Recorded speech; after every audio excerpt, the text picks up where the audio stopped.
boa tarde. Uma mudança de paradigma em que governos deixaram de pensar no Estado e passaram a priorizar o indivíduo, o ser humano.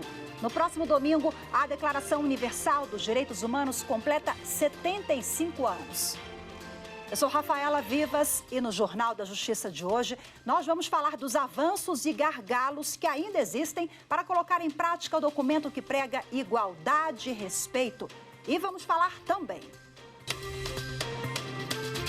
STF dá início ao julgamento de inquérito que trata do repasse de verbas da Odebrecht para a campanha eleitoral do senador Ciro Nogueira e para o Partido Progressista entre 2010 e 2015. Superior Tribunal de Justiça faz esforço concentrado para organizar o pagamento de precatórios e alerta os cidadãos para o risco de golpes. As pessoas com créditos a receber devem ficar atentas contra golpistas. Mais oportunidade e dignidade. 28 adolescentes se formam em projeto da Justiça do Paraná.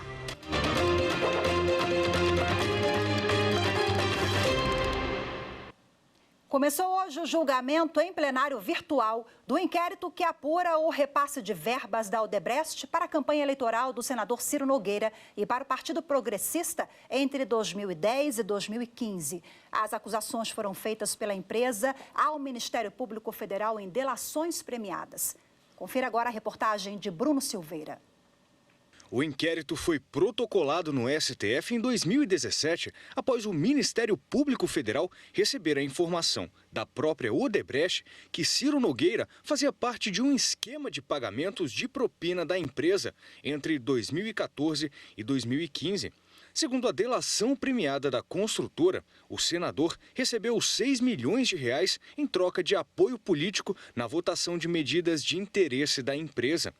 Neste ano, o processo, que teve a relatoria do ministro Edson Fachin, foi finalizado e estava pronto para ser julgado. No último dia 27 de novembro, foi determinado o início do julgamento em plenário virtual nesta sexta-feira.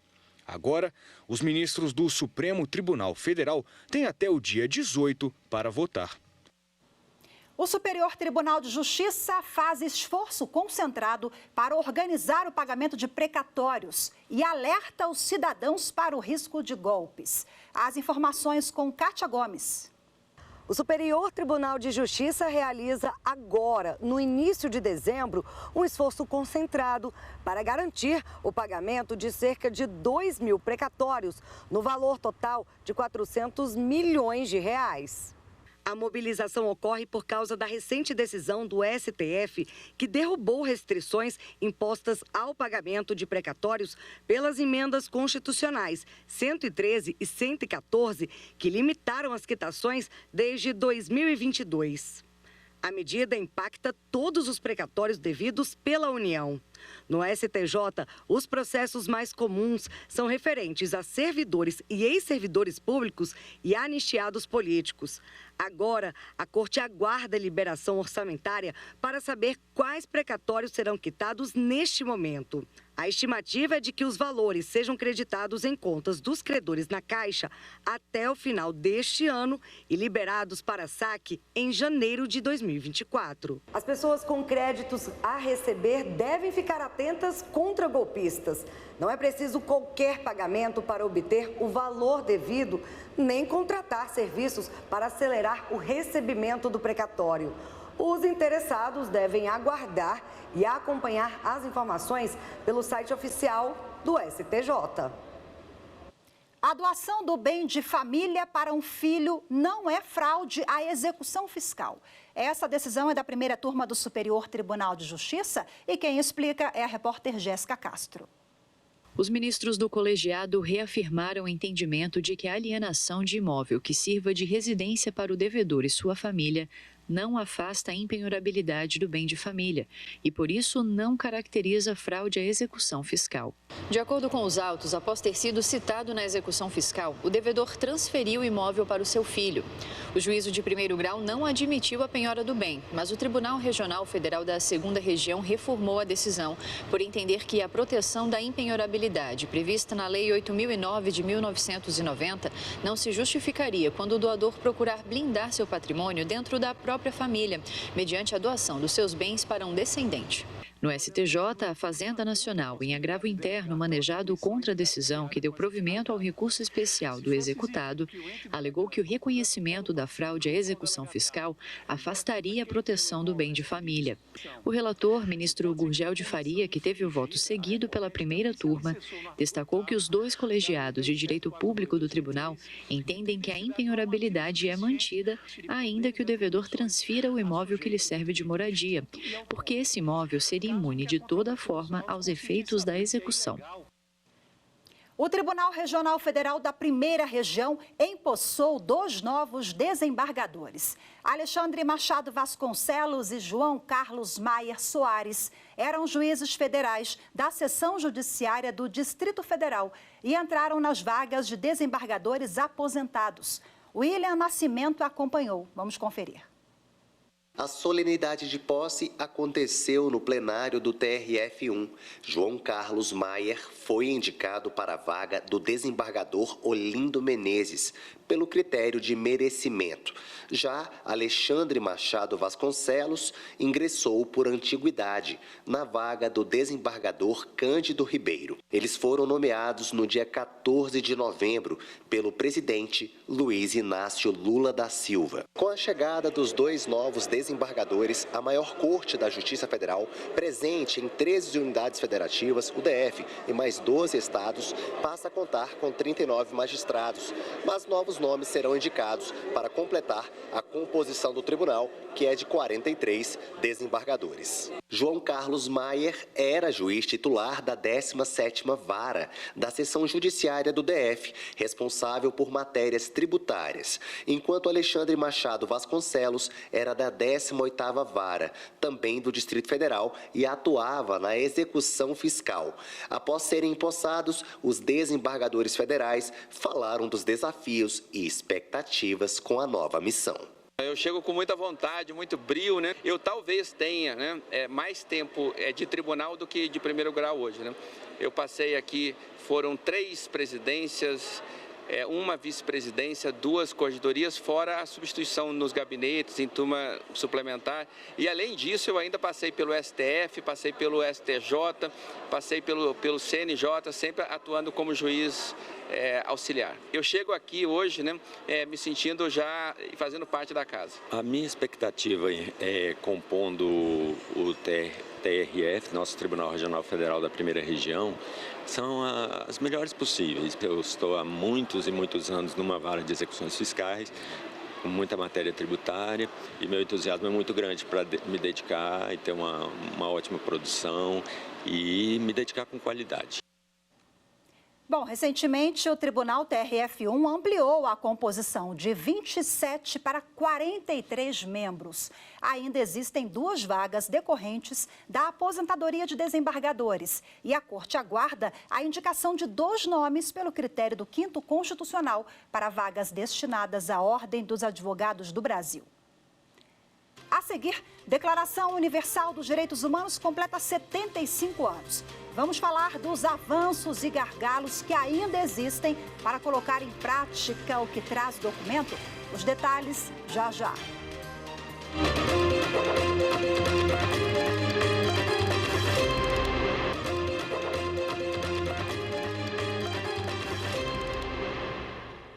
No dia 10 de dezembro, a Declaração Universal dos Direitos Humanos completa 75 anos. O documento é um marco na história dos direitos humanos e inspirou a Constituição de muitos países. A reportagem é de Amanda Mustafa. A declaração foi proclamada pela Assembleia Geral das Nações Unidas em Paris no dia 10 de dezembro de 1948. A data é celebrada como Dia Internacional dos Direitos Humanos. Elaborada por representantes de diferentes origens jurídicas e culturais de todas as regiões do mundo, a declaração estabelece pela primeira vez a proteção universal dos direitos humanos, como explica a especialista em direito constitucional Flávia Bahia. A declaração ela representa um novo momento da história do direito, da história da própria humanidade. É como se até 1945, ano em que terminou a guerra, os estados estivessem mais preocupados com as suas fronteiras, com a sua política, com as suas decisões, e o indivíduo ficasse em segundo lugar, coadjuvante.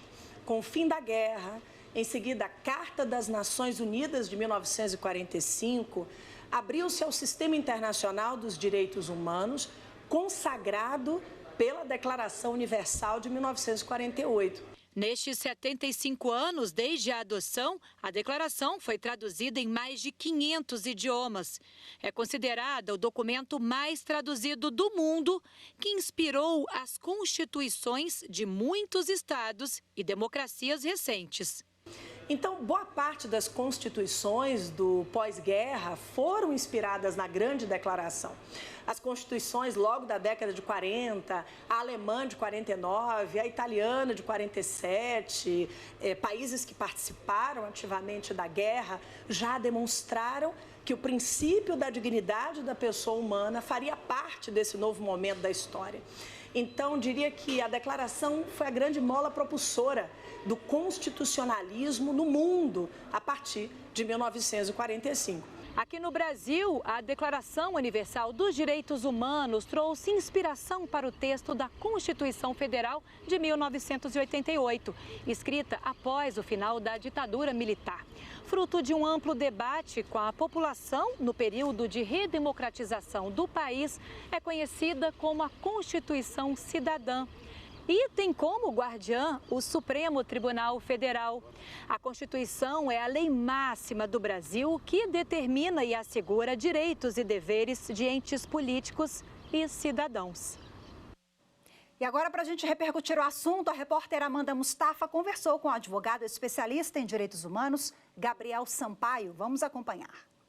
Gabriel, primeiro, obrigada por aceitar o nosso convite para essa conversa. O que são direitos humanos? Qual que é a definição? Bom, direitos humanos são direitos inerentes a todo ser humano. Eles consolidam a visão de que a dignidade humana é um valor universal, é um valor de toda a humanidade e que garante direitos mínimos de existência, de sobrevivência e, claro, de realização dessa dignidade. Os direitos à vida, à liberdade, a proposta da igualdade jurídica entre as pessoas, sem distinção de qualquer natureza, para acessar esses direitos que consolidam a dignidade numa perspectiva universal. E isso tem avançado desde que foi promulgada a Declaração Universal dos Direitos Humanos, 75 anos já. 75 anos. Sempre nós temos que considerar que nós tivemos importantes avanços na consolidação dos direitos humanos. Os direitos humanos não são um dado. Eles são parte de uma construção de toda a humanidade em busca da concretização daquilo que é o valor da dignidade. É óbvio que há momentos históricos que nós temos retrocessos. Nem sempre, na verdade, nos direitos humanos, em geral, eles estão muito mais relacionados à luta dos povos pela sua dignidade e, portanto, implica em superar situações de injustiça, de desigualdade, que sempre estiveram presentes na nossa história. Então, é o avanço, lógico, que é um avanço baseado na luta dos povos, que conta com constantes situações de ataques, de tentativas de redução desses direitos. Nós estamos num momento desafiador hoje, na racionalidade de direitos humanos, vivendo um momento de guerras, vivendo um momento em que a própria existência humana é colocada em questão diante da crise climática e que os direitos humanos precisam ser apresentados em nível global como a grande saída para esse momento de crise. E nesse sentido, doutor Gabriel, como é que a a declaração tem contribuído, exemplos práticos, para assegurar os direitos humanos da população mundial diante de crises humanitárias, desse cenário de guerra? Eu queria que o senhor trouxesse alguns exemplos para a gente conseguir explicar para o pessoal de casa. Ela é uma resposta da humanidade aos horrores da Segunda Guerra Mundial, do período de guerras, e num recorte histórico que compreenda de forma mais ampla a visão do Sul global e de todos os países em relação à nossa etapa de desenvolvimento enquanto civilização, consolida uma forma de resposta a todos os demais abusos praticados ao longo da história da humanidade. É um exemplo muito eloquente de que é possível construir saídas para momentos difíceis da humanidade a partir dos direitos humanos. E ainda há muitos desafios a serem rompidos. Quais são os desafios dos direitos humanos atualmente e de que forma que a Declaração Universal pode contribuir para rompê-los? Nós estamos num momento mais desafiador em relação aos direitos humanos em nível global, especialmente porque nós retomamos um momento em que temos guerras, muitas vezes em que o direito humanitário perde espaço em torno de disputas territoriais, disputas políticas e outras tantas disputas que se colocam nesse contexto internacional. Atualmente, nós precisamos reforçar os valores da Carta de 1948 como saída para esses problemas que nós estamos vivendo, dos conflitos. A política é o meio natural de solução dos conflitos, ela precisa estar pautada, inclusive nos momentos de maior tensão, por essa Carta de Direitos, por essa carta que traz garantias e que foi sendo replicada em nível mundial por diversos países, consolidando seus direitos e garantias fundamentais. Agora, doutor Gabriel, eu queria só colocar mais uma pergunta aqui para a gente puxar o gancho para a nossa realidade aqui para o Brasil. A gente sabe que a Constituição Brasileira de 88, ela foi inspirada também na Declaração Universal dos Direitos Humanos, foi um divisor de águas nesse período de redemocratização do país, de fim da ditadura militar. Quais são os avanços que a gente teve aqui no Brasil desde a promulgação da Constituição de 88 e quais são os desafios que a gente enfrenta aqui em relação aos direitos humanos? Como é que o senhor avalia isso? A Constituição de 1988, ela valoriza toda a construção da Carta de 1948, com uma experiência extremamente negativa que nós vivemos depois de 1948 no Brasil. É preciso reforçar que nós tivemos um período de ditadura, um período de autoritarismo, um período que impôs à sociedade civil um processo de luta que gerou em 1988 um caldo e uma força ainda maior para que os valores colocados pela Carta de 1948 fossem consolidados numa Constituição com garantia de direitos, um amplo rol de direitos e garantias fundamentais em diversas dimensões. A Constituição, portanto, se inspira na Carta de 1948, mas, sobretudo, num processo histórico de superação do escravismo, do autoritarismo e propondo para gerações presentes e futuras um projeto de nação integrado a partir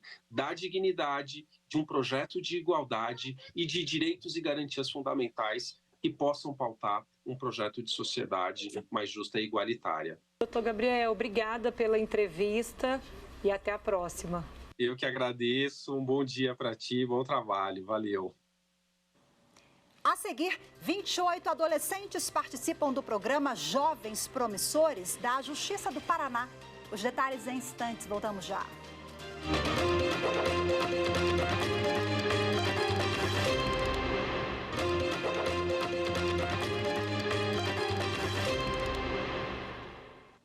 O Ministério Público Federal propôs uma ação para equiparar penas dos crimes militares de injúria racial e homotransfóbica às do Código Penal e da Lei do Racismo. O repórter Rafael Oliveira traz para a gente agora os detalhes. A Procuradora-Geral da República, Eliseta Ramos, entrou com ação direta de inconstitucionalidade com pedido de liminar contra o artigo 216 do Código Penal Militar, inserido pela Lei 14.688 de 2023. O dispositivo fixa pena inferior para o crime de injúria racial e homotransfóbica em relação à punição prevista na Lei do Racismo. A ação pede ainda que seja determinada a imediata suspensão dos efeitos da norma questionada. A PGR entende que, na prática, houve uma redução de pena nesse tipo de crime quando praticado entre militares, no exercício das funções ou em lugar sujeito à administração militar. A ADI foi encaminhada ao presidente do STF, ministro Luiz Roberto Barroso. O Tribunal de Justiça do Paraná realizou a cerimônia de formatura dos participantes do programa Jovens Promissores. Essa já é a 17ª edição do projeto, que pretende resgatar a dignidade e o potencial de adolescentes em situação de vulnerabilidade. As informações com a repórter Marília Silling. Durante 6 meses, os adolescentes que têm entre 14 e 18 anos tiveram encontros semanais que abordaram temáticas diversas, como psicologia, sexualidade e educação financeira. Foi uma experiência muito interessante, legal, divertida, conheci novas pessoas, fiz amizades e conheci mais sobre assuntos diversos. Quando eu entrei no TJ, eu sempre entrei com a ideia que eu ia fazer TI, e isso não mudou. Só que eu quero entrar para direito agora também, porque foi uma área que me puxou muito e por eu estar em um abrigo, eu vi muitos casos. Então eu quero ir para a área da infância e juventude. Desenvolvido pela 2ª vice-presidência do TJPR desde 2017, o programa atende jovens abrigados oferecendo ferramentas para a sua autonomia. O objetivo é que quando completarem a maioridade, tenham condições necessárias para assumirem o protagonismo das suas vidas. Os jovens, quando completavam 18 anos de idade, que estavam em instituições, eram obrigados a deles se desligarem, porque a legislação não permite que o maior de 18 permaneça numa instituição dessa natureza. E o que lhes acontecia? Saíam da instituição sozinhos, sem nenhum preparo profissional, emocional, nada, e ficavam à mercê de pessoas mal intencionadas. O programa pavimenta caminhos para que esses jovens que estão nessas situações, ou cumprindo medidas socioprotetivas ou socioeducativas, eles possam ter um horizonte um pouco maior do que aquele que eles experimentavam quando estavam cumprindo essas medidas. Nós criamos oportunidades, e daqui para frente a gente espera que eles tenham sucesso na vida. São 28 jovens em situação de acolhimento, seja por medida protetiva, socioeducativa ou alguma situação de vulnerabilidade. Por questões judiciais, nós não podemos identificar o rosto dos participantes, mas não é preciso olhar nos olhos para sentir a emoção de fazer parte dessa iniciativa. E você acha que esse curso transformou a sua vida? Muito. Eu até me emociono só de falar. Por que essa emoção? Porque foi algo que não foi planejado. E talvez eu não poderia estar aqui. Todas as atividades são desenvolvidas com a ajuda de parceiros voluntários e todos foram lembrados e homenageados durante o evento. Esse trabalho é fundamental para dar um amanhã de perspectiva para eles, porque no hoje deles, conturbado por tantas situações que eles vivem, é fundamental ter pessoas que acreditem neles, que deem bons conselhos e principalmente que os ouçam. E assim, com responsabilidade social, o Judiciário Paranaense ultrapassa as fronteiras do processo e contribui para que esses jovens possam planejar o futuro.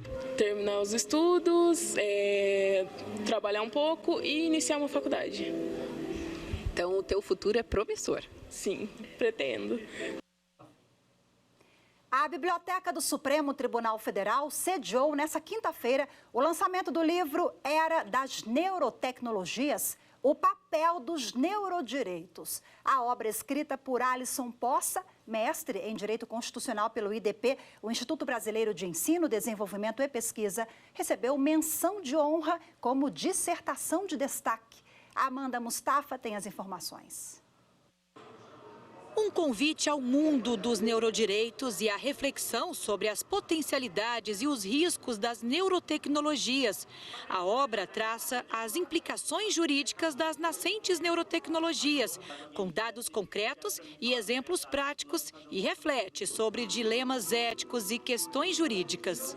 Com a constitucionalização de um neurodireito na Constituição do Chile, a América Latina, principalmente, passou a discutir sobre exatamente quais são os limites do direito atual perante essas novas tecnologias, que elas vêm para fazer uma simbiose entre o corpo humano e dispositivos eletrônicos. Então, eu faço uma análise jurídica do nosso arcabouço normativo constitucional sobre as propostas, teorias de neurodireitos que são debatidas hoje no contexto internacional. E hoje ficamos por aqui. Muito obrigada pela sua companhia. Uma ótima tarde, excelente fim de semana. Tchau, tchau.